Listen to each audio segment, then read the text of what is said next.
Chapter 25. "I suppose it was always sure to cause trouble," said Lucy, walking up and down the room. "A will, leaving money to several people. But saying that if, when the time came for it to be handed out, there was only one person left, he would get the lot, and yet there was such a lot of money, you would think it would be enough." "The trouble is," said Miss Marple, "that people always want more money. Some people. They don't start with wanting to commit murder. They just start by wanting more than they're going to have." "But we've now had 3 murders, and that only leaves 2 to inherit the money, doesn't it?" "You mean Cedric and Emma?" said Miss Marple. "Not Emma. Emma isn't a tall, dark man.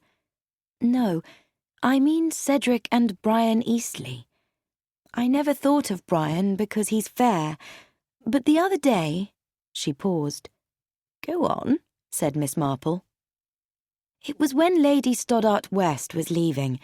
She was getting into the car when she suddenly asked who was that tall, dark man who was standing on the lawn as I came in.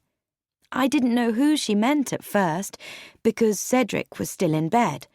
So I said, 'You don't mean Brian Eastleigh?' And she said, 'Of course, Squadron Leader Eastleigh. He was hidden in our house in France once during the war. I remembered the way he stood.'" Miss Marple said nothing. "And then, later I looked at him.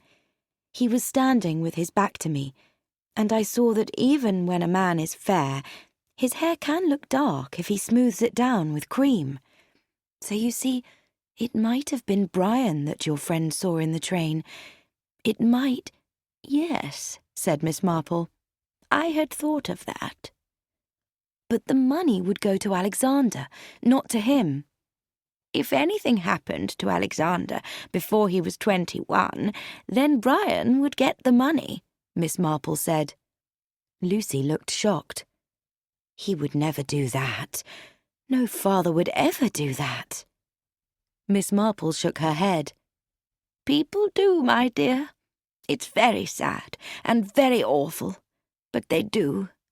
She added gently, "But you mustn't worry. Elspeth McGillicuddy will be here very soon now." "I don't see how that will help."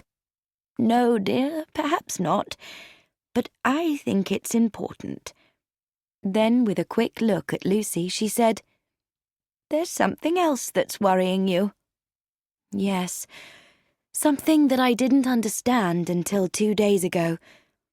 Brian could in fact have been on that train." "On the 4:33 from Paddington?" "Yes. You see, Emma, when talking about her movements on the 20th of December, said she went to meet Brian at the station. The train she met was the 4:50 from Paddington, but he could have been on the earlier train and pretended to come on the later one. It doesn't really prove anything. The awful thing is not knowing what happened. And perhaps we never will know." "Of course we will know, dear," said Miss Marple. "The one thing I do know about murderers is that they can never leave things alone, particularly after they've committed a second murder. And the great thing is that Elspeth McGillicuddy will be here very soon now."